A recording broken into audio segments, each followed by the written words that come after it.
문재인 대통령 오늘이 취임 사흘째입니다. 오늘은 찾아가는 대통령이라는 주제 아래 어디 갔는지 아십니까? 인천국제공항에 갔습니다.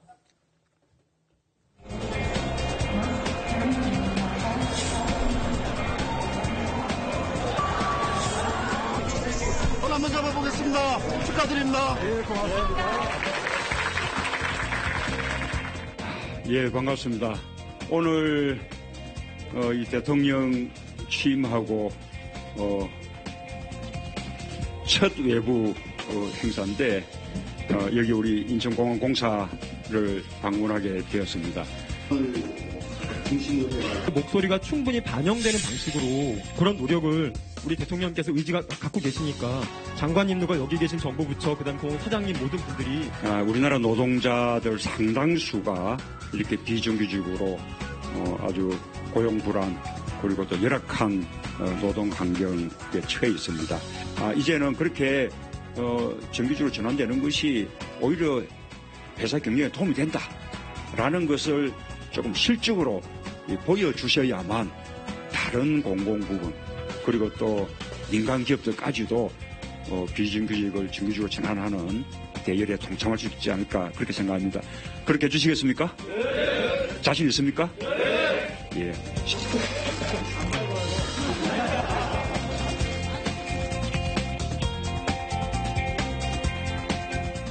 네, 문재인 대통령 취임 이후에 대통령과 이 셀카 찍는 게 거의 하나의 문화로 정착되는 것 같은 그런 분위기입니다. 윤태권 더모아 정치분석실장, SBS의 원일이 선임기자 나와 있습니다. 두 분 어서 오십시오. 안녕하세요. 문재인 대통령 첫 외부 일정이 비정규직 문제 해결을 위한 일정이네요. 그렇습니다. 지금 저 인천공항을 가셨잖아요. 인천공항 상주 직원이 몇 명인지 혹시 두 분 아세요? 이게요. 보통 이제 저희가 기사를 쓸 때 3만 5천 명에서 4만 명 정도라고 기사는 쓰지만 인천공항 사장도 인천공항 상주 직원, 즉 이렇게 명찰 달고 이 비표 달고 다니는 직원이 몇 명인지 모른다는 거예요. 그 이유가 비정규직이 많아서요. 지금 보통 한 4만 명 정도 상주 직원을 잡았을 때 그중에 4분의 1, 1만 명 넘게 비정규직이 있습니다. 그렇기 때문에 인천공항 사장도 상주 직원이 몇 명인지 정확한 숫자 통계가 안 된다는 겁니다. 그만큼 이게 이제 비정규직이 고용이 좀 불안한 데가 아이러니하게도 지금 우리가 자랑하는 인천공항입니다. 그럼 비정규직 문제를 해결하고 일자리 문제를 해결했다는 문재인 대통령이 그럼 어디를 가서 이 일자리 창출 문제, 공공분야 일자리 안정 문제를 할 것인가를 딱 물었을 때 당연히 인천공항이죠. 거기 갔을 때 분위기 이제 보시면 알겠지만 지금 우리가 앉아 있는 이 거리보다도 대통령과 지금 참석자들의 거리가 짧아요. 지금 이제 컨셉이 소통이잖아요. 같이 악수하고 같이 얼굴 맞대고 얘기하고 사진 찍고 하여튼 분위기는 지금 다 그렇습니다. 인천국제공항 공항공사 사장보다도 이 소통의 자리에 참석한 노동자들의 이야기를 문재인 대통령이 더 귀담아 듣는 그런 모습이 보였고요. 윤태권 실장에게는 이 얘기까지 저희가 시청자 여러분께 보여드린 다음에 얘기를 하겠습니다. 오늘 문재인 대통령 만난 자리에서 여러 노동자들이 이런저런 애로사항, 요구사항을 이야기했는데 눈물을 흘리는 여직원들이 있었습니다. 왜 눈물을 흘렸는지 그리고 문재인 대통령은 이 눈물을 흘린 노동자들의 이야기에 어떻게 대답했는지 여러분 한번 보시죠. 앞으로 우리 노동자들의 처우나 이런 것들이 개선될 때도요. 저희가 당사자지 않습니까? 당사자들의 목소리가 충분히 반영되는 방식으로 진행됐으면 좋겠습니다. 의지가 갖고 계신 대통령이 모셨으니 꼭 해결됐으면 좋겠고요. 공항에 이렇게 많은 가족분들이 이렇게 많이 힘들다라는 걸 듣고 나니까 같이 가슴이 너무 아프더라고요. 근데 이렇게 중요 국가기관에 일하는 저희를 찾아주신 거에 대해서 희망이 보인다라고 해야 되나? 그런 기대감 때문에 조금 아픔하고 벅참 이런 설렘들 같은 게 너무 감정이 뒤엉켰던 것 같습니다. 저는 제 임기 중에 비정규직 문제를 반드시 해결하겠다고 약속을 드렸습니다. 우선 공공부문부터 임기 내에 비정규직 제로 시대를 열겠다 이렇게 약속을 드리겠습니다. 인천공항에서 일하는 여성 노동자의 눈물 그리고 공공부문부터 임기 안에 반드시 비정규직 제로 시대를 열겠다는 문재인 대통령의 약속 어떻게 보셨습니까? 이게 이제 문 대통령의 제일 주요 공약 중에 하나가 일자리지 않습니까? 그렇죠. 그 일자리에는 신규 일자리를 만드는 거 외에 이런 비정규직의 이제 질을 높이는 거 그런 거에서도 이게 당연한 건데 근데 조금 더 깊이 보면요. 문 대통령이 참여정부에 대해서 대단한 자부심을 갖고 있는 분이죠. 그런데 노무현 정부를 얘기하는 거죠? 예. 근데 항상 이제 좀 회한 같은 걸 갖고 있는 게 노동 문제, 특히 비정규직 문제거든요. 문 대통령이 이제 민정수석으로도 잘 알려져 있지만은 시민사회 수석도 지냈습니다. 그리고 지금 인천공항 가셨지만은 참여정부 때 상징적인 그 비정규직 문제가 그 KTX 여성 승무원 문제가 있어요.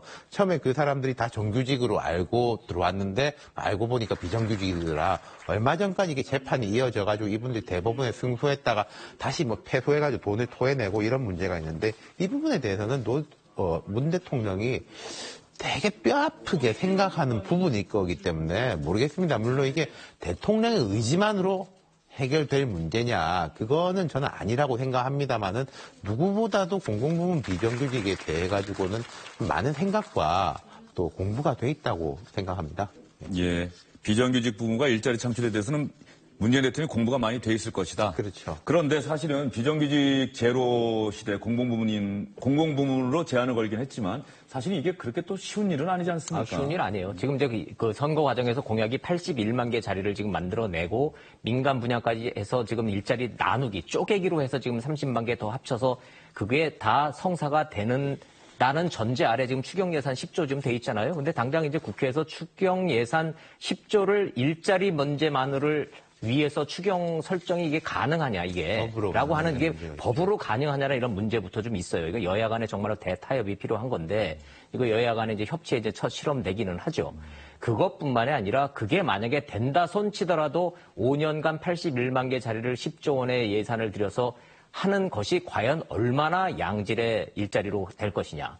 이것이 이제 숙제로 남아 있는 거죠. 그래서 이 문제, 비정규직 문제는 당연히 이제 제로 시대를 열어야 되고 그를 향해서 이제 가야 되는 거고 새 정부의 그 과제이긴 하나 우리 정부의 사회적 대타협이 필요하고 우리 모두의 양보와 타협이 필요한 그런 사안입니다. 예. 대통령의 의지만 갖고는 해결되기가 쉽지 않다. 그렇죠. 그런 말씀이신데요. 네. 어쨌든 문재인 대통령 1호 공약이 일자리 창출이었고 대통령이 되고 나서 처음 업무 지시 내린 것도 바로 일자리 창출위원회 구성에 관한 지시였습니다. 그만큼 일자리 확충에 관한, 일자리 창출에 관해서는 강력한 의지를 보이고 있는데 오늘 어쨌든 간에 처음 찾아간 외부 일정이 일자리 창출, 비정규직의 정규직화 이 부분이었고요. 대통령을 만난 노동자들이 눈물을 흘렸고 또 소통이 될 수 있다는 기대를 나타냈다. 그런 면에서는 일단 문재인 대통령이 오늘 첫 외부 일정 뭐 이렇게 후한 점수 받을 수 있다 이런 생각도 그렇죠. 드네요. 예.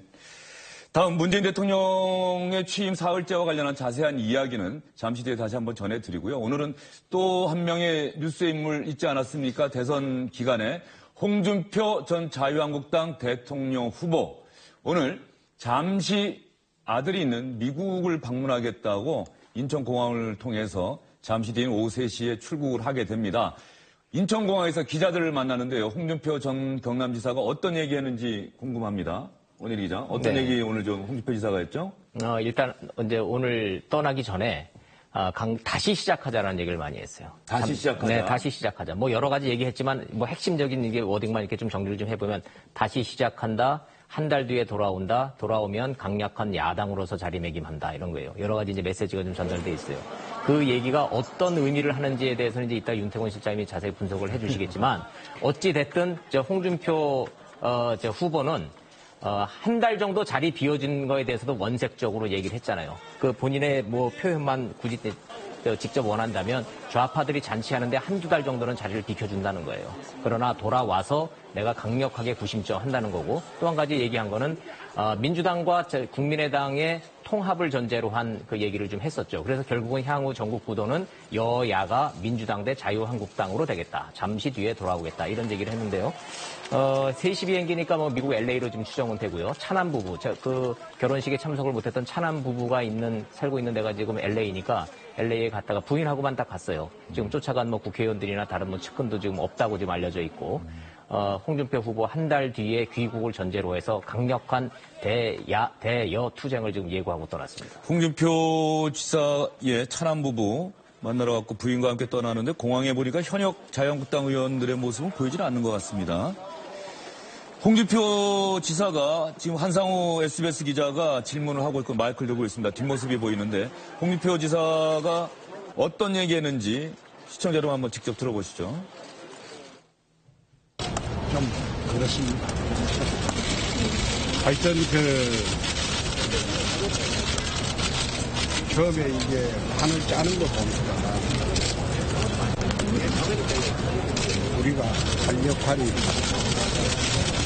많은 것 같습니다. 아직 보수 통합이 미완의 통합이어서 구심점이나 역할이 필요하다는 의견도 있는데 그 점에 대해서는 이번에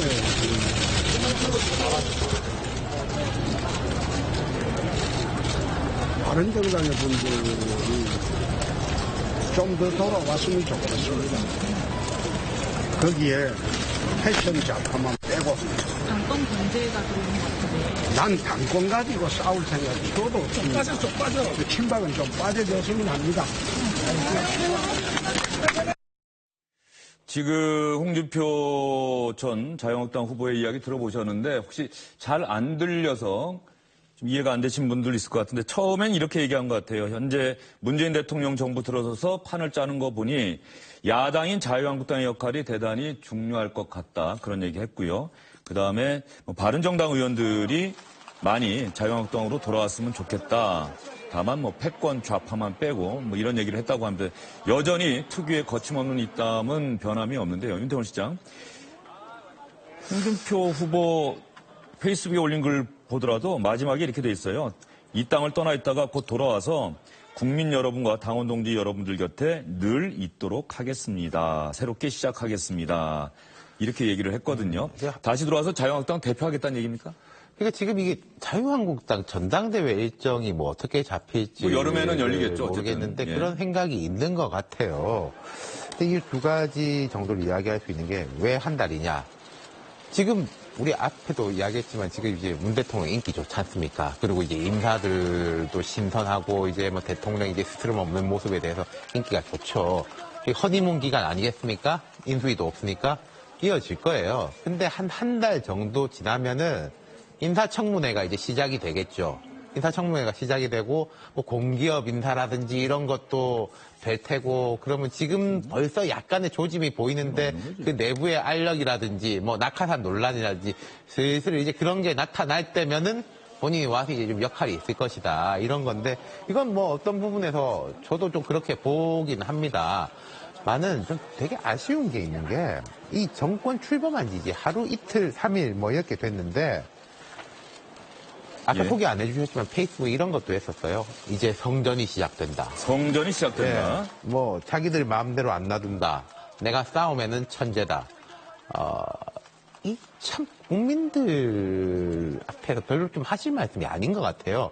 속으로는 그렇게 생각할 수 있을지 몰라도 조금 덕담을 하고 예를 들어서 협조할 건 협조하겠지만은 견제할 건 견제하겠다 이런 것도 아니고 어차피 안 될 건데 이런 식으로 전제하는 것이고 또 이러고 정치 구도에 대해 가지고 결국은 이제 양당 구도로 돌아가가지고 적대적 공생관계 치고받고 네가 있으니까 내가 있고 내가 있으니까 네가 있다 이 구도로 가지 않겠냐 뻔하다라고 하는 게 과연 이게 보수 진영에다가도 보낼 수 있는 적절한 신호인지 그러면은 자유한국당이 이런 식의 홍 전 후보의 기조를 가지고 새로 전당대회를 통해 가지고 재정비를 할 수 있을 것인지 전 거기에 대해서는 되게 회의적입니다. 지금 윤태원 실장이 한 얘기를 뒷받침할 수 있는 홍준표 전 자유한국당 대통령 후보의 이야기 어제 했던 이야기입니다. 한번 들어보시죠. 좌파들 잔치하는데 한 달간 자리 비켜주는 게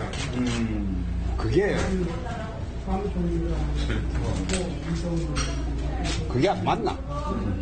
좌파들 잔치하는데 내 모양 보니까 호남 1, 2중대는 이제 통합이 될 거고 어차피 자유한국당과 민주당과의 대립이 더 극심해질 겁니다. 더 극심해지고 아마 자기들 마음대로 절대 안 놔둔다. 내가 싸우면 천재다. 예, 홍준표 후보가 정말 붉은색을 좋아하네요. 넥타이도 붉은색 매고 넥타이를 안 매니까 또 와이셔츠를 붉은색으로 입었는데 싸움에는 천재다. 결과적으로 출국했다가 돌아와서 뭐 전당대에 나갈 가능성도 있지만 어쨌든 간에 그 지금의 문재인 정부를 견제하는데 앞장서겠다 이런 뜻인 것 같습니다. 그렇죠. 근데 전 대통령 후보 자격으로 싸울 일이 없어요. 저 얘기는 이제 자유한국당 당권을 내가 맡겠다라는 이제 강력한 의지의 표현인 것이고, 아까 이제 윤 실장 말한 대로 한 달이라는 기간을 둔 것은 한 달 동안은 할 일이 없고 한 달이 지나야 본격적인 여야 대결 구도가 이제 시작될 것이다라고 이제 보았기 때문에 이제 한 달 정도는 이제 나갔다 들어오신다는 얘기죠. 그래서 결국은 이제 지금은 출국 인사지만 사실은 돌아온다에 한 달 뒤에 돌아올 거다 기대해달라가 그게 지금 저 방점에 찍혀 있는 얘기입니다, 지금. 예, 한 달 뒤에 돌아온다. 홍준표 전 자유한국당 대통령 후보 미국에 갔다가 돌아온 다음에 정책보 또 관심 있게 지켜봐야 될 것 같습니다.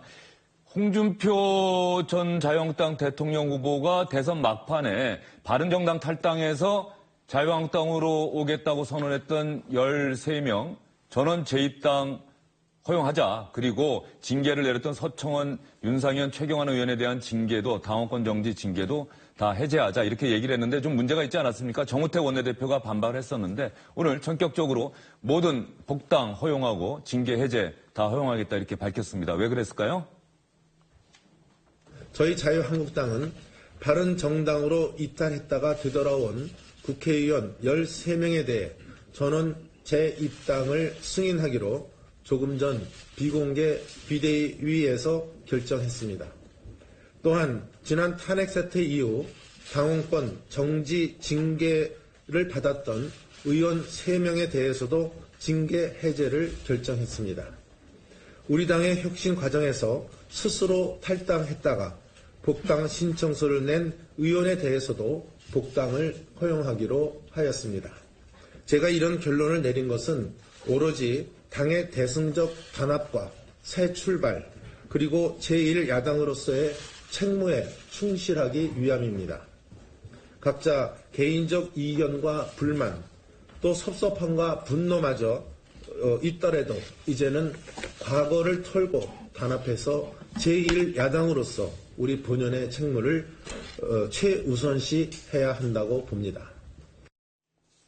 정우택 원내대표가 왜 반발하는 것 같더니 또 전격적으로 받아들이겠다고 또 태도를 바꿨죠? 이제 정우택 원내대표의 이 성향도 저기에 좀 반영이 좀 돼 있는 거예요. 홍준표 지사가 그 탈당파 13명을 몰고 들어온다라는 입장에 대해서 지금 당권을 놓고 지금 싸워야 되는 정우택 원내대표 입장에서는 그게 반발하는 척 했지만 결국 이제 받아들였죠. 그 이유가 뭐냐면요. 정우택 원내대표가 이제 비대위원장하고 원내대표직 이제 그만두는 거잖아요. 그 다음에 전당대회, 곧 이어지는 전당대회에 또 당권도전이 또 나오겠다는 거예요. 그렇다면 지금 선거 패배에 책임을 져야 되는 비대위원장 권한대행과 원내대표가 차기 전당대회에 또 바로 나오는 것도 그것도 본인 입장에서는 그것도 민망하기 짝이 없는 그런 조치인 것이죠. 어찌됐든 이건 좋은 게 좋은 것식으로 좀 갈 수밖에 없는 건데 문제는 뭐냐. 이렇게 되면 자유한국당은 이름만 자유한국당으로 바뀌었을 뿐이지 당내 상황은 작년 연말 상황으로 다시 그대로 백투더 퓨처가 되는 겁니다. 이게 지금 과거로 돌아가는 거예요, 그대로. 그래서 그런 이제 당내 그 갈등이 이제 시작인 것이고 이것이 어떻게 이제 정리될 것이냐. 정우택 원내대표를 지금 현 대표를 중심으로 한 친박계 의원들과 이제 홍준표 전 후보를 이제 중심으로 한 지금 이제 탈당 그 복당파 의원들 간의 이제 어떤 당내 갈등 그런 이제 계파 싸움 이제 이런 게 지금 다시 재현될 가능성이 대단히 높아 보입니다. 그런데 정우택 원내대표가 왜 13명이라고 얘기하는지 모르겠습니다. 처음에 14명이라고 했는데 여기서 정운천 의원은 좀 더 고민해야 된다고 얘기를 했었고 황영철 의원은 잔류를 선언했고 결과적으로 정운천 의원도 잔류를 선언했거든요. 네. 12명이거든요. 근데 13명이라고 표현을 했네요. 이정현 전 대표는 따로 설명을 했거든요. 스스로 탈당했다가 복당 신청서를 낸 의원에 대해서도 복당을 허용한다. 정가빈 의원이 탈당을 했다가 이제 복당을 했죠. 정가빈 의원. 네네. 그러면 이정현 의원은 아직 이번에 복당 허용이 안 된 겁니까? 신청서를 안 냈기 때문에? 정확히 표현하면 본인이 복당을 거부하고 있는 거죠. 여전히. 이정현 의원은 아직도 아니고? 네네. 아직도 때가 아니다라고 지금 이정현 의원은 예. 좀 안 되고 있습니다. 그래서 결론적으로 보면 현재 94명에서 예. 13명 합쳐서 107명이 지금 자유한국당 의원 숫자가 되는 겁니다. 12명 더하기 정가빈 의원 해갖고 네. 13명. 그래서 107석이 됐다.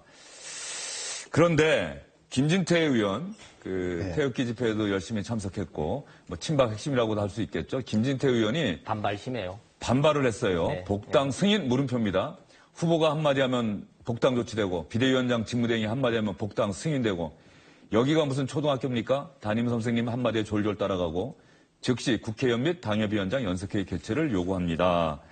어떻게, 당내 반발이 좀 심할까요? 저는 근데 그렇게 심해질 것 같지는 않아요. 이번 이 대선에서 보면은 예를 들어서 그 새누리당이라는 이름으로 조원진 후보가 나왔지 않습니까? 0.62%인가 얻었고 홍준표 후보가 얻은 24%. 이게 선거를 잘했냐 못했냐고 별개로 그 열악한 환경 속에서 상당히 많이 얻은 거거든요. 그러니까 이 와중에서는 아마도 이제 자유한국당 내 기류는 뭐 바른정당도 최종적으로 흡수해야 되는데 이제는 어찌됐든 간에 뭐 합쳐가지고 해야 되지 않겠냐 이런 기류가 좀 형성이 된 것 같아요. 친박 의원들 사이에서도. 물론 당권을 두고서는 누가 주도권을 잡느냐 마느냐의 경쟁이 벌어지겠지만은 어쨌든 뭐 어려운 상황이니까 모여서 등치라도 키우자라는 데는 공감대가 있는 것 같아가지고 김진태 의원의 이런 주장이 큰 힘을 받지 못할 것 같습니다. 예, 알겠습니다. 두 분은 오늘은 좀 시간은 짧지만 여기서 두 분은 보내드리고요.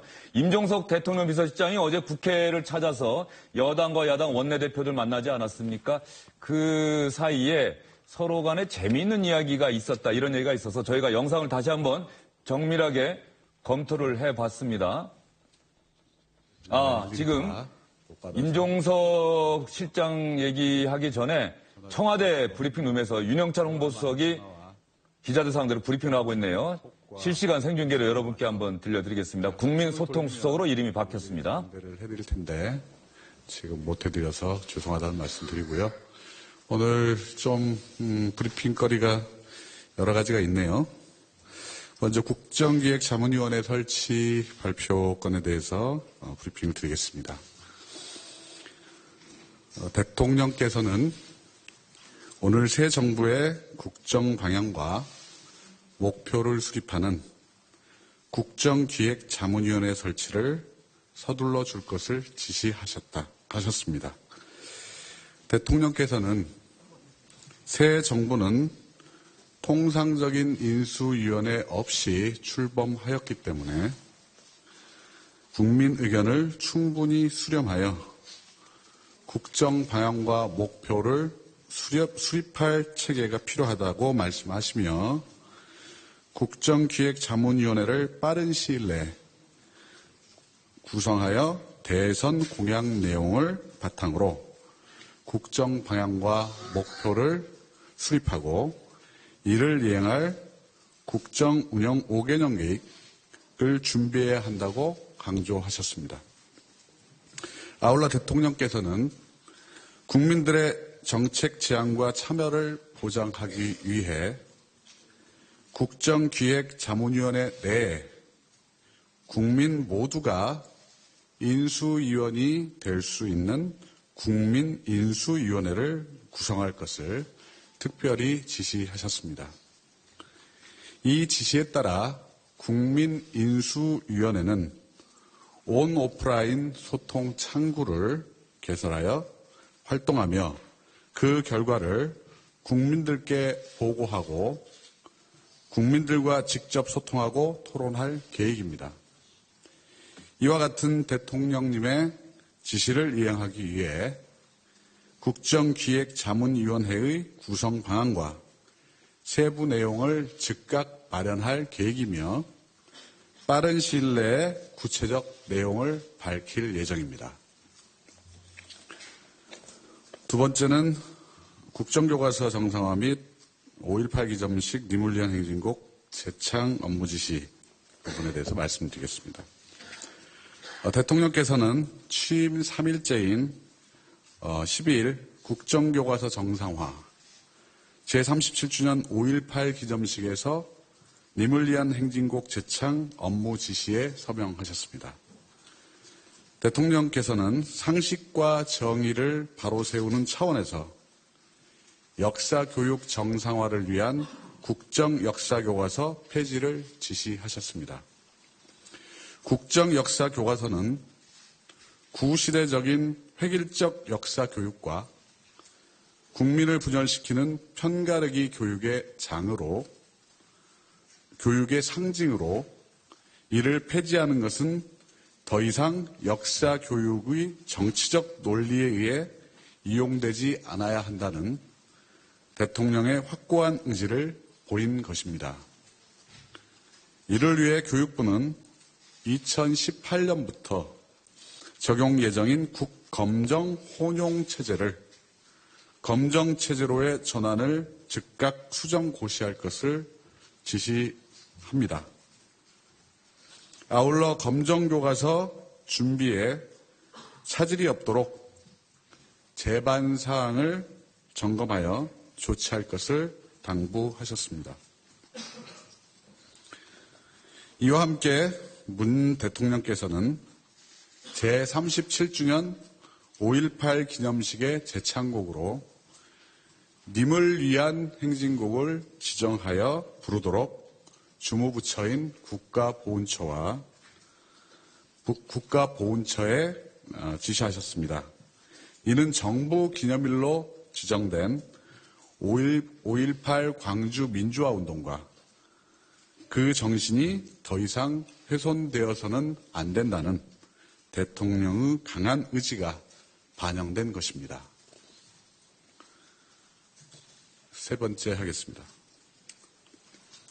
대통령께서는 12일 청와대 직제 개편에 따라 신설된 민정수석실 반부패 비서관에 박형철 전 부장검사를 임명했습니다. 박 부장검사는 면도날 수사로 불리며 검찰 최고의 수사검사로 정평이 나 있으며 2012년 국정원 대선 개입 사건을 수사하면서 윤석열 대구고검 검사와 함께 권력의 외압에 흔들리지 않고 꼿꼿하게 수사를 진행한 것으로 잘 알려져 있습니다. 그러나 국정원 대선 개입 수사 이후 좌천성 인사로 수사직에서 배제되었고 결국 2016년 검찰을 떠나 변호사로 일을 해왔습니다. 그런 세 가지를 먼저 발표를 드렸고요. 그리고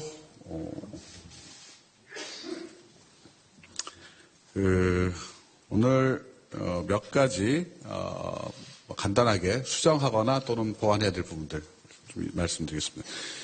우리 1대1로 포럼의 정부 대표단 파견과 관련해서 박병석 네, 윤영찬 국민소통수석이 발표한 내용은 간단히 세 가지입니다.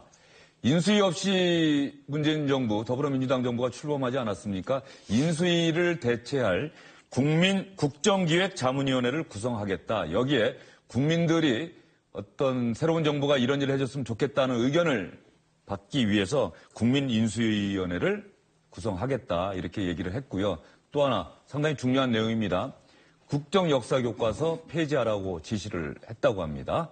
2018년부터 국검정교과서 혼용할 수 있도록 교육부가 이렇게 고시를 했었는데 이 고시를 수정해서 이제는 검정체제로만 전환하다 이렇게 지시를 내렸다고 합니다. 이 얘기는 바로 국정역사교과서 폐지하라는 지시고요. 마지막 하나는 5.18 민주화운동 기념식 때 님을 위한 행진곡을 재창하도록 지시했다. 이 서류에 서명했다. 이렇게 발표를 했습니다. 그리고 하나 더 있죠. 민정수석실 산하의 반부패 비서관 새로 신설했는데 반부패 비서관에 박형철 전 부장검사, 국정원 댓글 사건 수사했던 검사고 그 이후에 좌천성 인사 계속 받다가 결국 검사의 옷을 벗었는데 박형철 전 부장검사를 반부패 비서관에 임명했다. 이런 내용을 윤영찬 국민소통수석이 발표를 했습니다.